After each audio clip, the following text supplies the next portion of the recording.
Tales Beyond the Goalpost, Episode 2. Rule 2. Bring Gossip or GTFO by Jason Curlee. Monday before school, September 1st, 1986. After Bobby Mitchell's party, Amber's pen scribbled in her spiral notebook. The hallway had that Monday morning energy, and the senior bench gave perfect surveillance of Edna High's social ecosystem. Eric dropped onto the bench, eyes puffy from Saturday night. "Mornin', Amber. You recover from Bobby's yet?" "I'm fine." Amber didn't look up as she closed the notebook. "Unlike some people, I know my limits." "Well, I'll be—" Jack's voice boomed across the common area. "Looky who's already setting up shop." He bounded toward them, vibrating with that familiar mischievous grin. "Lordy, I still can't believe Mitchell's party." Jack's eyes widened. "I couldn't even get to the John without bumping into folks. Whole football team, cheerleaders, even them Victoria High kids in the corner." Amber clicked her pen. "Well, Jack, you know this is the seniors' only bench, but if you're going to keep showing up, here's the rule. You bring the gossip or bring a snack. What you got for us this morning?" "Here we go." Eric's head fell back against the bench as he slumped down. Amber glanced around the hallway. "Where's Sarah?" She was there too. "She'll be along." Jack leaned forward, lowering his voice. "But first, y'all gotta hear what our boy Garrett done pulled." Before Jack could continue, Matt strolled up and slid onto the bench next to Amber without invitation. "Morning, y'all." "Eric, you still look hungover from Saturday night?" Matt asked. "Barely, man." Eric rubbed his temple. "Bobby's parents are gonna flip when they see those scratches on the pool deck." "Yeah, well," Matt shrugged. "Parties happen." Jack raised an eyebrow. "Sure was something watching you work that room, Gar."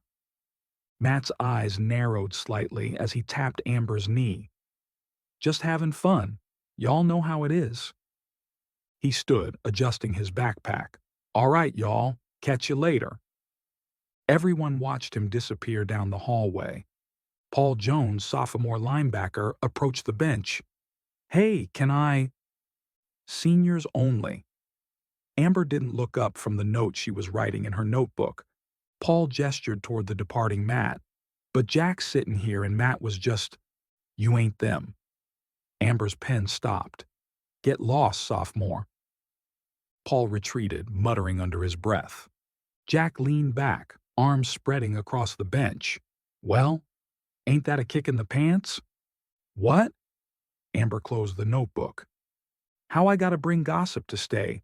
Garrett comes and goes as he pleases, and poor Jones gets sent packing." "You jealous, Jack?" Amber's voice sharpened. "Just noticing things." Jack's grin widened. "Like how your cheeks turn pinker in a sunset when Matt Garrett's round, or how you're eyeballing his hindquarters." Amber's pen snapped against her notebook. "Shut it, Jack. Now what were you saying about Saturday night?" Jack looked around. "Well, y'all ain't gonna believe what Garrett pulled." Amber leaned forward. "What?" "That crazy son of a gun strutted right into a store like a rooster in a henhouse and sweet-talked Mary into selling him beer. 2 whole 12-packs. "No way. Are you serious?" Eric's eyebrows shot up. "Serious as a tornado in a trailer park. Watched him do it with my own 2 eyes." Amber stared at Jack. "Matt bought alcohol? Underage?" "Bold as brass. Just strolled out with them bags like it was nothing." "Dude's got balls, I'll give him that," Eric said, shaking his head admiringly. Amber tapped her pen against her notebook. "We need Sarah. She left with him." The warning bell rang for first period. "Dagnabbit, just when it was getting good." Jack grabbed his backpack. "Bench, after first." Amber stuffed her notebook in her bag. "Think Sarah'll talk?" Eric asked, already backing away. "She'll talk," Amber said, turning to class. "One way or another." The bell to end first period rang. Jack beat everyone back to the bench. "There she is." Eric nodded toward the main entrance. Sarah hurried toward them, dropping onto the bench. Rough night? Amber asked, eyeing Sarah's mussed ponytail. Just tired is all. Sarah tucked a loose strand of her blonde hair behind her ear. Jack leaned forward. There's my source. We been waiting on you, darlin'. Morning, y'all. Sarah tugged at her blue blouse, smoothing invisible wrinkles. What's up already? Amber fixed her with a stare. We need details about Saturday night. Jack says Matt bought alcohol? Sarah's eyes widened. He did? I didn't know that part. Speaking of Saturday night drama, Eric interrupted, did y'all see Jessica Morrison with that cute guy from Victoria? What? When? Amber's head snapped around. Out on the porch? Real cozy like. Wonder what Mike Stevens would think about that. Sarah shifted on the bench. Oh, honey, she's just rebounding. Can't blame the girl. Never mind that, Jack leaned in. Tell us about y'all leaving together. You, your boyfriend, your cousin, and Garrett. Sarah fidgeted with the strap of her purse. Well, we went back to my house for a while. And? Amber pressed. They were, talking and stuff. They seemed to really like each other. Jack snorted. Just talking? Come on, Sarah. What's the real dirt, darlin'? I don't know, Jack. Sarah looked down at her hands. I got tired and went inside. They stayed out on the porch for a while. Eric leaned forward. How long's a while? I fell asleep. When I got up to check on them, Matt was already gone. Amber studied Sarah's face. You sure that's all you know? That's all I saw, Sarah replied too quickly. Y'all know I don't stay up late. Jack pointed at her. Sarah Mitchell, you're holding out on us. I'm not, Sarah's voice rose defensively. Some things ain't none of my business to tell. Come on, Sarah, Eric cajoled. We're all friends here. Sarah sighed. Look, when I went to check on them, Ella's hair was all messed up and she caught herself. I mean, I barely saw anything. Aha! Jack pounced. So you did see something. Sarah's cheeks flushed. I didn't mean, y'all are terrible. The second period warning bell rang. Sarah jumped up, grateful for the interruption. Saved by the bell, Jack called after her. But we ain't done, darlin'. After third period, the bench filled again. Vanessa sauntered up, oversized sunglasses hiding puffy eyes despite being indoors. Y'all got that look. She pushed the sunglasses up. What did I miss? Saturday night, Amber said, pen poised over notebook. Matt and Sarah's cousin, Eric added. Oh, Ella? Vanessa perked up. She leaned forward. Y'all should have seen them dancing. That girl was practically climbing him like a tree. Jack grinned. How exactly? His hands. Vanessa demonstrated with her own, sliding them down her sides. Let's just say if he were a cop, he would have found any contraband. Sarah's cheeks flushed. She's my cousin, Vanessa. Honey, she's everyone's fantasy after that display. Vanessa flipped her hair over her shoulder. Not that I blame her. If I wasn't busy with my own situation. She trailed off, examining her French-tipped nails. Jack's grin widened.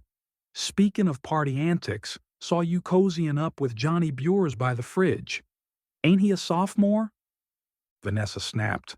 Mind your business, Stuart. Heard his mama still packs his lunch, Jack drawled. Well, Vanessa uncapped her lip gloss, deliberately coating her bottom lip.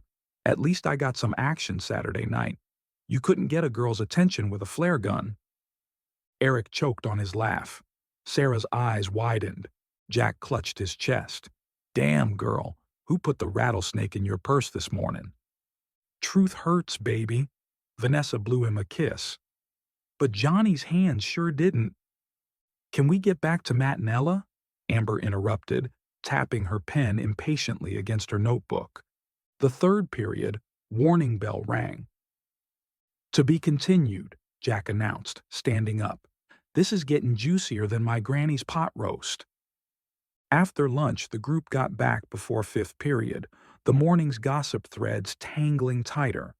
Look, Eric nudged Jack. Matt walked with his head down, cutting across the far side of the common area, not passing the bench.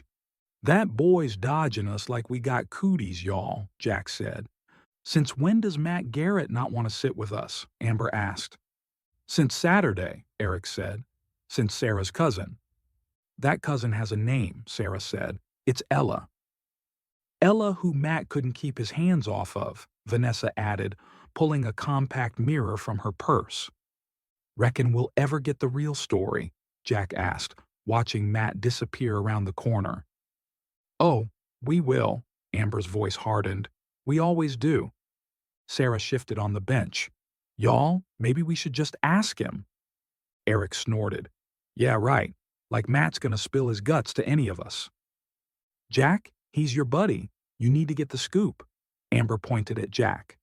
Y'all, if that hoss is hiding something, I'ma find out. The warning bell rang, sending everyone scattering. Amber lingered, flipping open her spiral one more time. Her pen moved quickly. Matt bought beer Saturday night at convenience store. Matt hooked up with Sarah's cousin, Ella. Jessica Morrison with some guy from Victoria. Vanessa with sophomore Johnny Bures. Sarah covering for Matt. Did Matt sleep with Ella? She underlined the last question 3 times, then circled it. Saturday night had changed something. Whatever happened at Bobby Mitchell's party, they needed to find out. On the next episode of Tales Beyond the Goalposts, when the senior bench catches wind of a potential teacher conspiracy, word spreads through Edna High faster than Texas gossip at a church potluck. But as the rumors grow, the bench crew begins to wonder if they've created a monster they can't control. Learning to navigate the rules of Edna High ain't easy. Vanessa slid onto the bench, eyes wide with excitement. Y'all won't believe what I overheard at Whataburger yesterday.